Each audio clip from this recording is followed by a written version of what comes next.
Welcome to Toy Business Unboxed, your gateway to the secrets of the toy industry. Here, Jason Shea, a toy entrepreneur and expert in the field. Every product we develop is really inspired by some of the real life experience that we have with our son.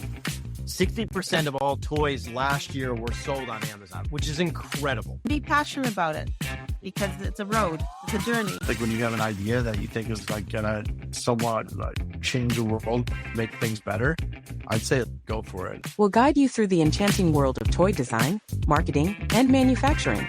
Now let the unboxing begin. Hello, welcome back to another episode of Toy Business Unboxed, where we uncover the secret behind the toy that captivate our imagination. I'm your host, Jason Shea, and today we are joined by our special guest, who is also reshaping the world of puzzle games. Thank you for joining us today. Thank you for inviting me. It's been a Pleasure while. talking to you. Great exist. Yeah, It's happening. Can you start out by sharing the story behind the founding of Play Amaze and the toy company It's around it? very easy and at the same time very hard question because there is no specific story. Playmaze is a product of many things and many interests that I had in the past and that I still have. As a kid, I enjoyed playing with construction sets. Even with gear. My father, who was an engineer, would bring me gears and I would build all sorts of structures with them, static and like this. Passion for gears is still with me, even though I'm not an engineer. But I do like mechanics and mechanical construction. That's one of the contributing factors. Another contributing factor is my fascination with play. I studied the psychology of play, the history of play at the university.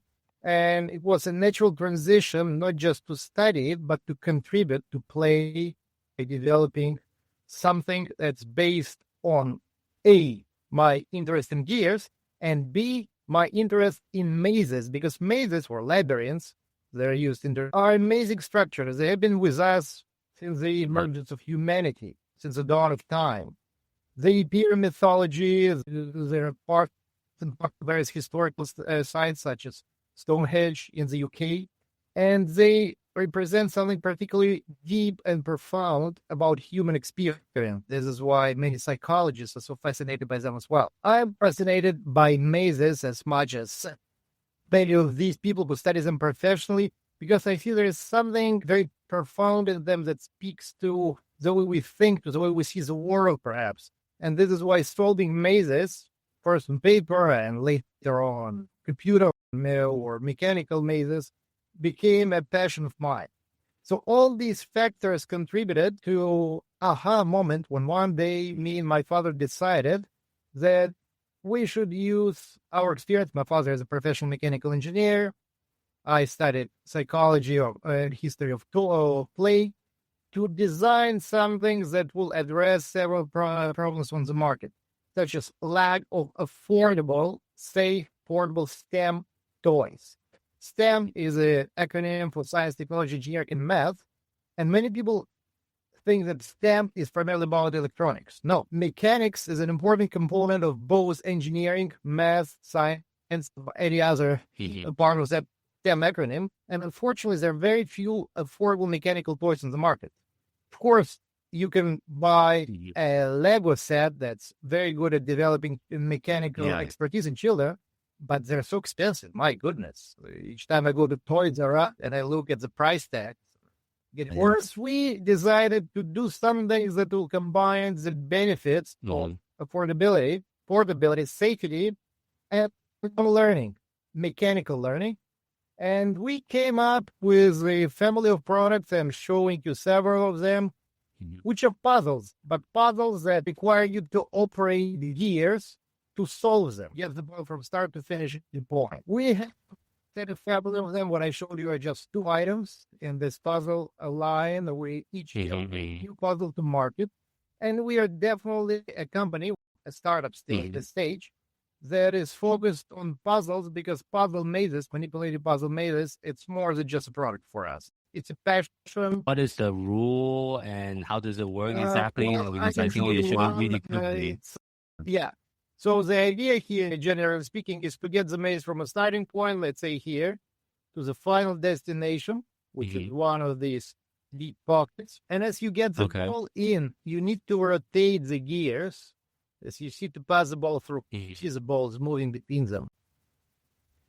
And as you do this, you need to avoid the traps. Otherwise, you'll have to restart the game. So the concept is simple. We are not really saying that we made a groundbreaking discovery, but it's also something which we consider an advance because our toys are reminiscent of old and nice puzzle toys, puzzle mazes that parents and grandparents played with. But at the same time, are introducing new elements, and our know-how is a combination of these moving parts, which are more than just gear. They include both pendulums, rockers, sliders, and whatnot to facilitate learning of mechanical engineering, of math, because gears are about ratios, and you learn such important mathematical concepts intuitively. And you learn it, what's more important, through fun and play. But not the least, precisely because this product is no screen, so you don't need a gadget for it, doesn't require batteries, and at the same time, you present all century old, tried and true game concepts in a new way. It's good for a family play and a generational play. So this is yet another offer to our customers that we believe is lacking out there, because a lot of toys that exist on the market, they're either too high tech, so grandparents can't really play with them, with their grandchildren while using these toys, or they are too traditional. So a lot of younger children who are literally born with a gadget are not so much fascinated by that. We want them to be somewhere in the middle to get the best of both worlds. And for developing our product, we were reminded several times by our focus groups with which we tested, try to do something without screens and without batteries. So our toys are pure mechanics. Nothing of this kind. Nothing. I see. And I know you have two different versions as well for different niche versions. Yeah. Can you explain a little bit about similar products? Some are more complex. For example, right now we are bringing to market the smallest version of our puzzle maze family, which is a combination of puzzle maze. As you see, principle is the same here. You need to get the ball through moving and static parts of the maze from start to finish, and you play on both sides. At the same time, you can use it, obviously, because of its size and this chain ring, you can use it as a keychain. And if nowadays people are feeling the need for fidgets because it's a way to develop micromotorics, exercise their fingers, and also just to relax and unwind. So here you have all sorts of moving parts, which are part of the maze solution, maze structures, but that can be also used independently for fidgeting. And as I said, it's small. You can put it in your pocket and carry around. You don't need to worry about having something big and unwieldy, which you cannot even move around. Earlier, you mentioned you want to focusing on developing toy that doesn't have electronic or doesn't have a battery in it. Honestly, so, I like electronics. So we have several designs sitting on our shelves which use electron enhance gameplay, because, for example, they can present unique challenges to the player with the ball location, or simply keep track of how many balls you deliver to finish point within, let's say, 10 minutes or any given period of time. But there are two problems. First of all, as I said, many parents and particularly grandparents are not happy with electronics. They want something more traditional because they think that their children spend too much time with electronics, with gadgets already. Second, everybody wants a sophisticated toy that does all sorts of things, but not many people are willing to pay for such a toy because our toys are affordable. Affordability is one of the key concepts. If we start adding electronics to our product, price point will be much higher. Affordability, of course, will be lower. Not a priority for us, even though we have done some exploratory work in this domain, and we do have prototypes that use electronics. Additional features to. And one more thing I want to, if you don't mind sharing with our audience, because a lot of our audience are also toy entrepreneur. I know you also did a Kickstarter with your product. Can you share a little bit of your experience running? My experience was simple and straightforward. Before I launched the Kickstarter campaign, I became sure that I will be able to raise what I need to raise by mobilizing my friends, family, like-minded people, because if you're fail in a crowdfunding campaign, it pretty much tanks your project. In my case, crowdfunding campaign was both a means to finance the production, for which we more or less already had the funds. We just needed a little bit, and a proof for product market fit. It worked well. We secured a community of early adopters who purchased our product, who invested in it, and it did provide some traction. However, there were also negative outcomes with it. For example, there were several toy store owners who said, you ran a crowdfunding campaign, so most of the people who wanted this toy must have purchased it already. So there may be a diminished demand as a result of it. I didn't expect it's important. Well, buy the toy, so then Kickstarter. Yeah, apparently that was the mindset of these toy store owners, but they were minority. Minority. Okay. Crowdfunding campaign was a very good adjust in terms of launching the product in a narrow sense for words, so just getting the funds for tooling and production, but also other aspects of product launch, such as community mobilization and engagement, such as marketing, organization, production, and many other aspects, many other important stages that are part of doing business, unless you just want to license your product. Yeah, I see. You have been working on this project for a few years now. What was the biggest challenge so far that you have experienced, that you have overcome over the years since you started the toy brand? They still pop up from time to time. The major challenge that we encountered and we're still working on is setting up e-commerce, because my business model was and still is primarily sales through independent stores and through small chains. Currently, we're working on expanding our channels by developing our commerce on our presence on e-commerce platforms such as Amazon. And this is going slower and more. You already have a store on Amazon, but it's not working properly. So that's the challenge that we're currently resolving. But I do sell from my website. So everything can be what's available, what's in stock can be ordered through my website. And I'm looking into other platforms such as eBay as well. Also exploring wholesale platforms such as Fair, but I'm not there yet.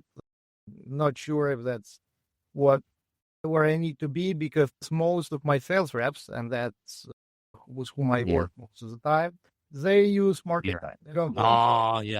They do use market time. Yeah. And market time is fine for my needs at this stage, but growth is important.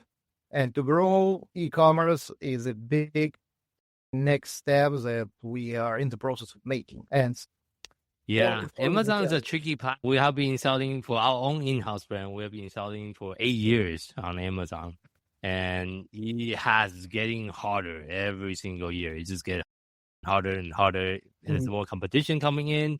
Amazon raising fee, advertising become more expensive.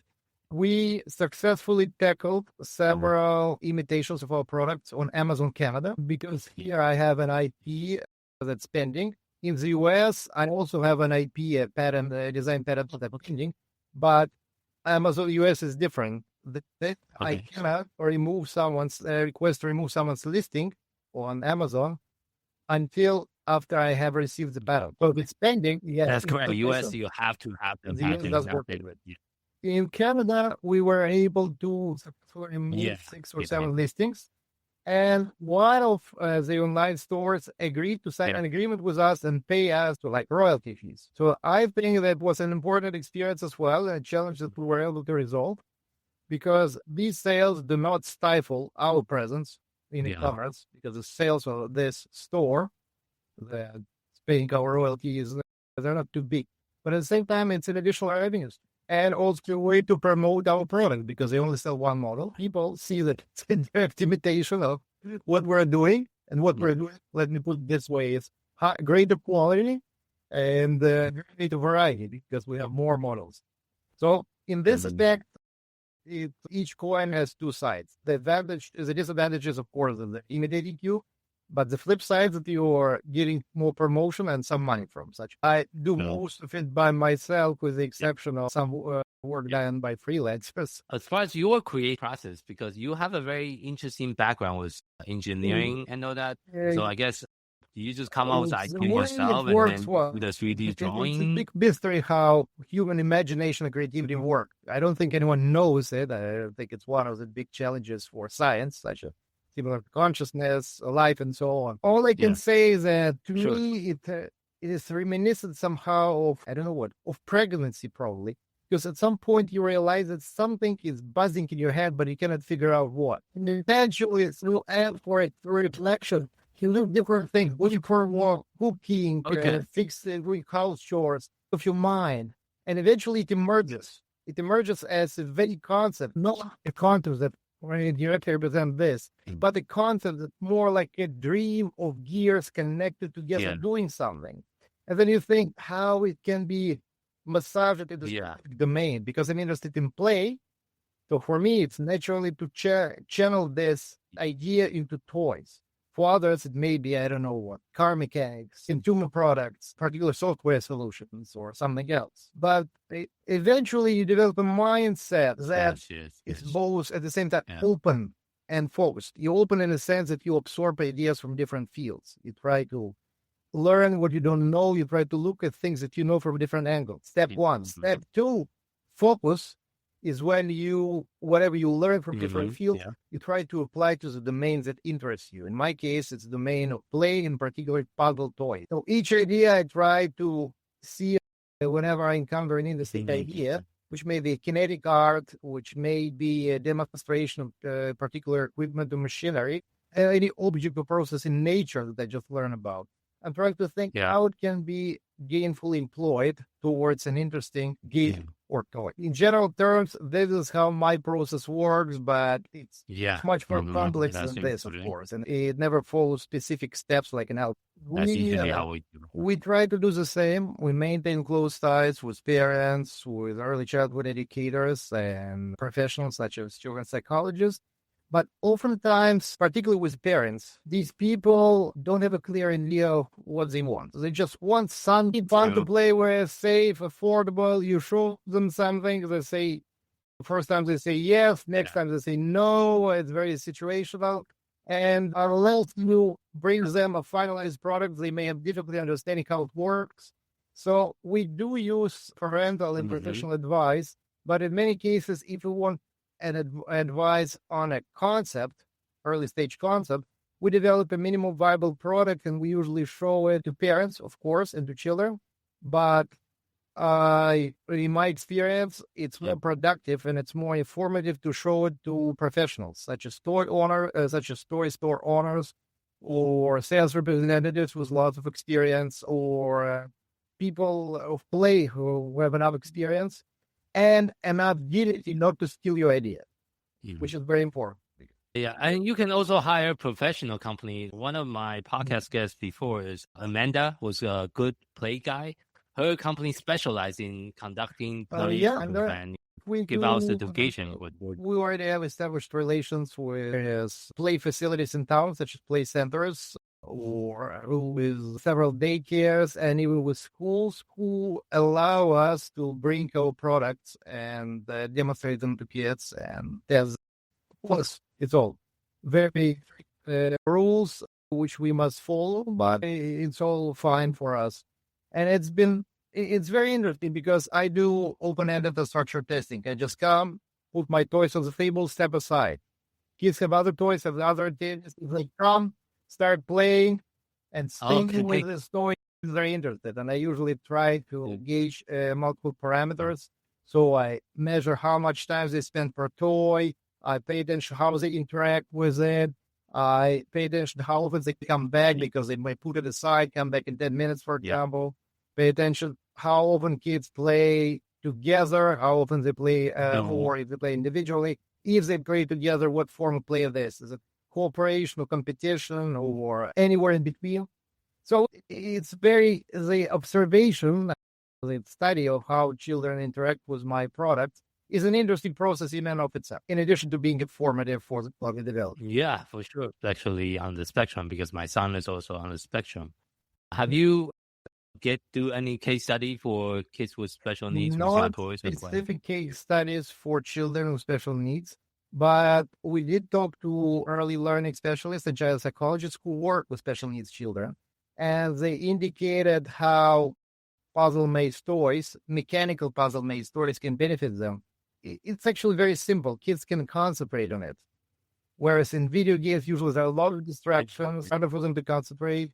And here you have something which you can hold, focus on, move at your own pace, put aside and come back. And it's not disturbing you. It's actually allowing you to gather together your thoughts, concentrate, and try different solutions as you solve the puzzle. So this is something that many such people, many medical educational professionals praise in our product, and this is why they them to children who have, most of them, from what I remember, had difficulty concentrating. So this is when such stories come in handy because they foster your ability to concentrate. That's a good side benefit of the toy for sure. What other feedback have you received on either kids, parent, or educator? I get lots of feedback so from far? different channels, from parents, from stores, because they demonstrate toys to potential customers, and the customers will purchase such toys. They usually share their experiences after having played with them. There are lots of different experiences, primarily related to presentation, to packaging, which are technical aspects, not very interesting for this interview. Yeah. There are lots of recommendations in terms of gameplay, and when we're developing new toys, we are looking into feedback we receive from parents, from customers in general, not just parents, and from toy stores, because they're also our customers. Yeah.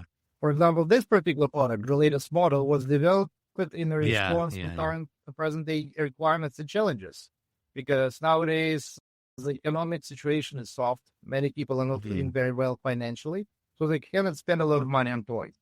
This is why we developed something that's enough. As I said, fidgeting elements, so you can relax and unwind the fidgeting things in your head. And this is something that will hope will be good for stores as well, because it's a quick sell. The website, so people can see it a little bit more. Very small.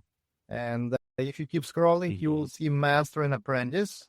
No, sorry, scrolling horizontally, not vertically, because you moved away from So this is Apprentice, this is Master.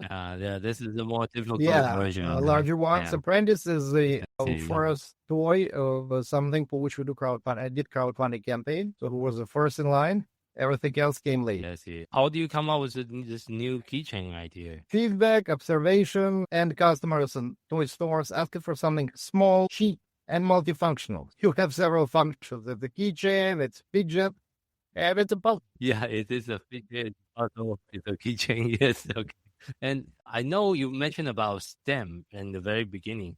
When you do your puzzle toy design, how do you try to incorporate the STEM principles? Well, STEM principles are very broad. They can be narrowed down, which happens, for example, in an academic setting when they're linked to a specific academic agenda. But in toy products, they be present in different ways, both an advantage and disadvantage. The disadvantage is because STEM became a advantage is because you can incorporate elements of STEM into your product that will be truly beneficial to your customers. In our case, STEM elements, mechanical engineering, things that you see here, that teaches you something about gears, about movement, about acceleration, motion, inertia, and so on. And also that help you intuitively understand math concepts such as ratio. Very illustrative in this respect. For sure. Thank you so much for sharing all this insight with us. And I think designing puzzle is definitely a different challenge compared to other types of That's why we decided to enter this space.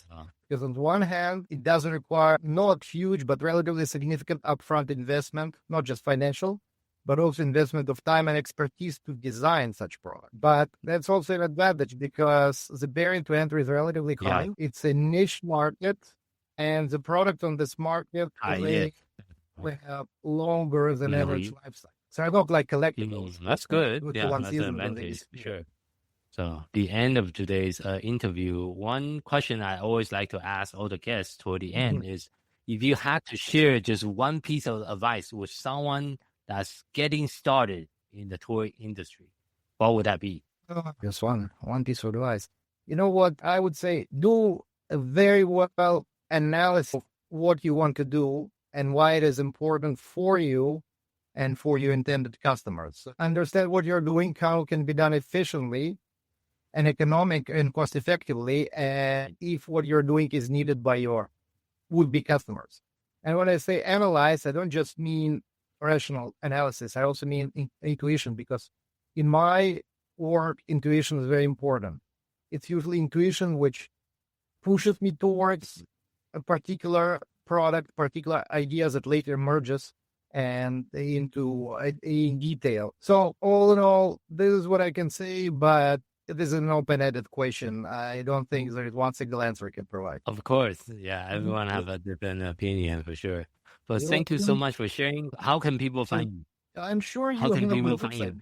website. So you can, I don't know how it works once you have this interview recorded and uploaded. Why don't you provide my email, my website, and also my social media accounts? Because I'm on LinkedIn, I am on Twitter/X, and I'm on Facebook. I don't use these social media often, but I do from time to time. And if you send me an email, I usually respond quite fast. You can also message me through my website.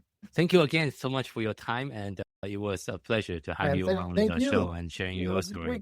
You've been listening to Toy Business Unboxed, hosted by Jason Shea. Thank you for joining us in exploring the fascinating world of toys and the ingenuity behind them. To stay updated with the latest episodes and continue your journey into the toy business, remember to subscribe and follow us. If you found today's episode insightful, please leave a rating and review and share this podcast with others who share your passion for toys. Until next time, stay curious and keep innovating.